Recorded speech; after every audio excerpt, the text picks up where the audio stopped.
The time has come to sell one of the strangest and most unique vehicles in my fleet, my 1986 Nissan Stanza Wagon. Today, let's go back in time and learn more about this largely forgotten minivan.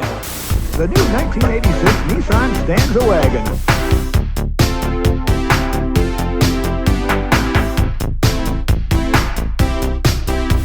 The only wagon with dual sliding doors.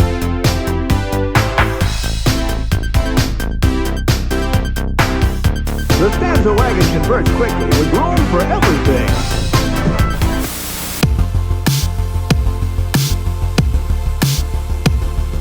The year is 1986. You're watching an episode of Family Ties. During the commercial break, an ad appears for the new Nissan Stanza Wagon. It's practical, it's innovative, perfect for your family, but you nearly spit out a mouthful of new Coke when you catch sight of its slightly awkward shape and lack of B-pillars. Fast forward to today, and you're unlikely to ever cross paths with a Stanza Wagon. There aren't many left. Economy cars from this era were often treated as disposable, and most Stanza Wagons probably met their demise years ago. Back in the day, this is one of those cars that just sort of flew under the radar, happily chugging along, getting their owners to and from work, carting their kids to school, completely useful and functional transportation. These are the types of cars that we used to see all the time. Maybe not with dual sliding doors, but you get what I mean. But econoboxes from the 80s didn't see much love once they reached the end of their serviceable lives. And it's just a rarity that something like this never got sent to the junkyard.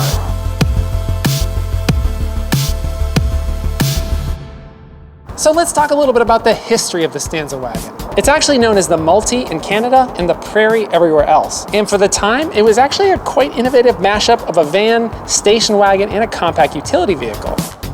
It's widely accepted that Chrysler created the first ever modern minivan with their Dodge Caravan Plymouth Voyager twins. But I might argue that this distinction belongs to Nissan. This debuted in Japan as the Prairie in 1981, well before Chrysler vans came on the scene. Though in '81, the term minivan had yet to be invented, so it was simply referred to as a wagon. In the 1980s, import quotas limited the number of cars Japanese manufacturers could bring into the US. Focusing their import efforts on other models, Nissan delayed the US arrival of the Stanza Wagon until 1986. By the time we saw it here in the States, its function over form styling was showing its age. Too small to be a minivan, too van-like to be a station wagon, and even though it got good marks for being a useful, practical, and versatile vehicle, buyers must have been a little bit confused. Even though the Stanza Wagon wasn't a sales success, the dual sliding doors were a very inventive feature, and it was actually the first modern vehicle to offer sliding doors on both sides of the car. And they latched to the chassis instead of each other so they can be operated independently.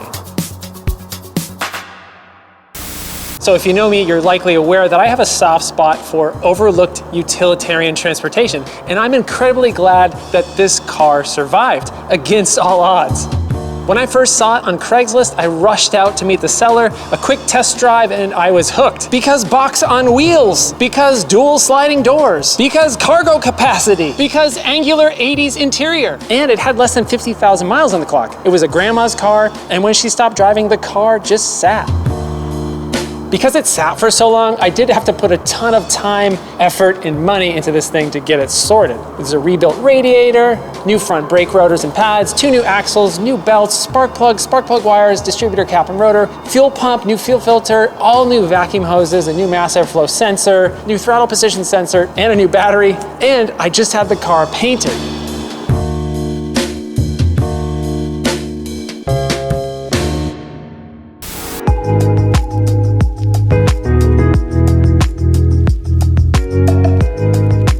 In the driver's seat, you're greeted with a huge greenhouse, providing incredible visibility, which I love. You sit up really high, and you're granted with a commanding view of the road. Yes, you can get a commanding view of the road with a little econobox like this. It's pretty awesome.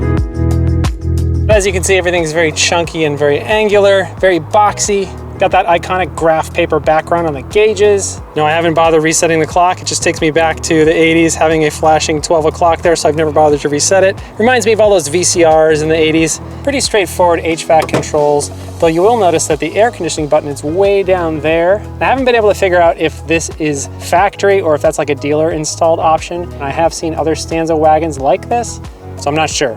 And yes, the air conditioning does work. Then you have an old school pull handle for the brake and an actual cigarette lighter, which doesn't look like it's ever been used. And check this out, cruise control, and yes, it actually works. And then you might look around and wonder, where's the radio? Up here you can see a volume knob and a scan knob, but where's the radio? It's actually way down here. Not exactly convenient, but it works, I suppose. Kind of looks like it was an afterthought, but yeah, you can adjust the volume and the scan right here. And then a very, very tall shift lever. It's like extremely tall. There's a small issue right here, a little plastic that broke out.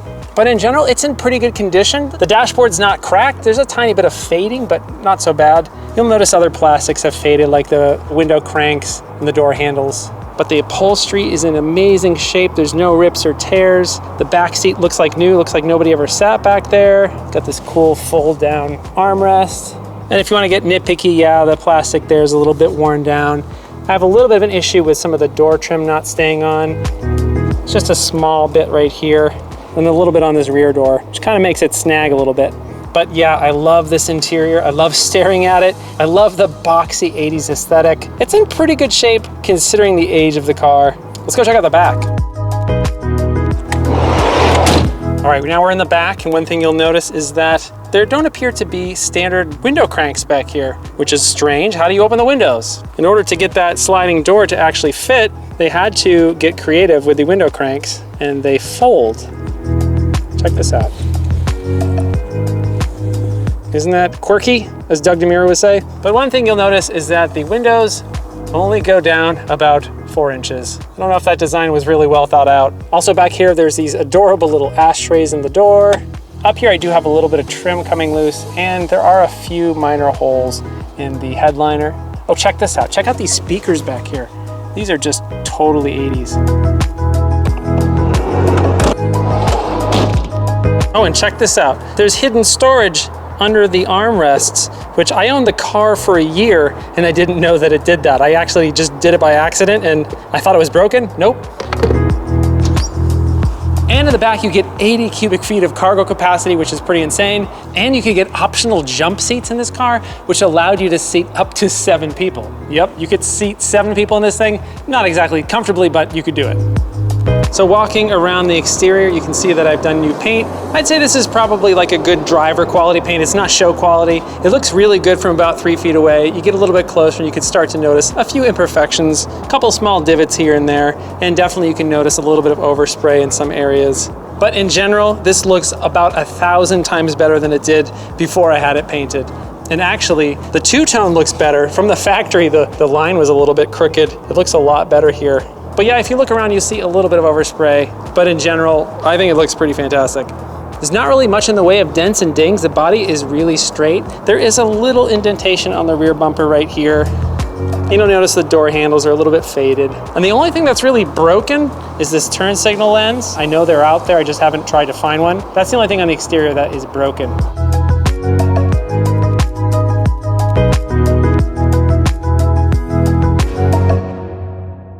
So let's take this strange little econobox on one last drive before it heads off to whoever wins this auction. Let's go.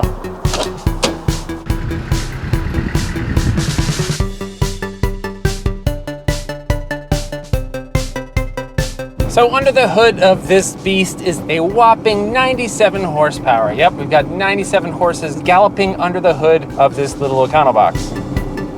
And a strange thing about this vehicle is that this engine actually uses 2 spark plugs per cylinder. It was part of a system to reduce emissions. I'm not sure if it actually did, but it does make it a little bit more interesting when you go to get parts for this vehicle. People at the parts counter at the auto store really have no idea what you're doing when you're buying 8 spark plugs for a 4-cylinder vehicle. Back in 1986, Motor Week recorded a 13.7 0 to 60 time with this car with a manual transmission version, and I can guarantee that this automatic version is even slower. Yeah, it's not a quick car. So what about handling? Yeah, let's just say that we don't need to talk about that. You've got a torsion beam rear suspension and no B-pillar. That kind of means that the handling is, let's say, flexible. Just keep the speeds legal and mostly stay in a straight line and you'll be fine.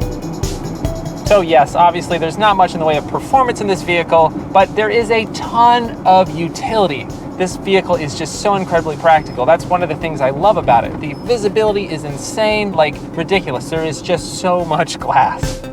And for an economy car from the 80s, there is just so much room in here. I've got a lot of headroom. Okay, yeah, I can't really get the seat that far back, but you do have a very upright seating position, which is awesome. And staring at this angular blue dashboard just never gets old. I love how this looks, just takes you right back to 1986. So by today's standards, there's really not a whole lot outstanding about this vehicle, but compared to those other econoboxes from the mid-80s, this vehicle really offered a whole lot more utility and practicality. And of course, one of the things that I absolutely love is knowing that I'm driving a weird, mostly forgotten piece of history. When I'm driving this thing, people stare at me all the time, trying to figure out what the heck kind of car it is, trying to understand why it looks so weird, or why it has so much glass, or if they were just momentarily transported back to 1986. So do I think that the Stanza Wagon is ever going to be a collector's item? Probably not, but I do think it deserves more than just being an automotive curiosity. No, it didn't sell all that well, but it offered a really unique design. It offered a different perspective beyond the standard economy cars that we had back then.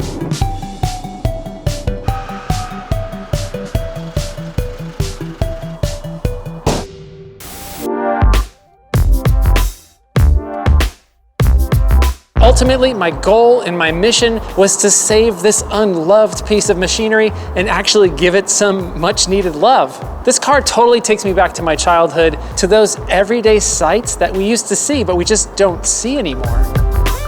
I've put way more love and money into this car than I'll ever get back. I just hope that the car goes to someone that truly appreciates these old econoboxes that are all but gone from the roads today.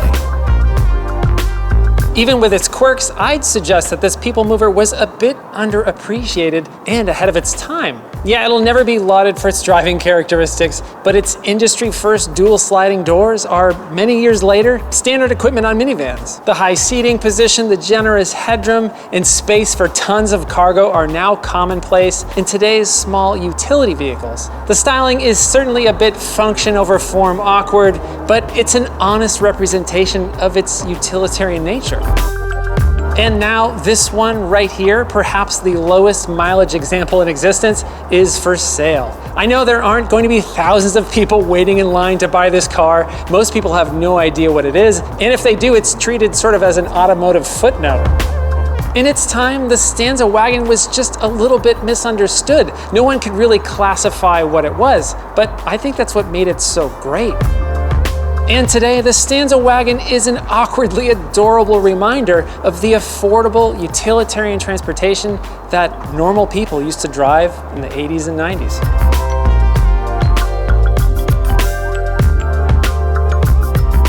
If you're interested in buying my old box on wheels, there's a link in the description below. If you like this video and you'd like to see more like it, please consider subscribing and hitting that bell icon so you can get notified of all my new car reviews, used car reviews, and updates on my fleet of mostly weird, obscure, and forgotten cars from the 80s and 90s. Unfortunately, this one will no longer be on the channel after today, but maybe it'll be on somebody else's YouTube channel, depending on who buys it. Tyler Hoover, you want a Stanza Wagon? I think you need this in your fleet. If you'd like to help support the channel, please consider buying a Nissan Stanza B Pillars Are for Suckers t-shirt. I have them for sale at helloroad.tv/shop. Thanks so much for watching. I hope you're well, and I'll see you soon.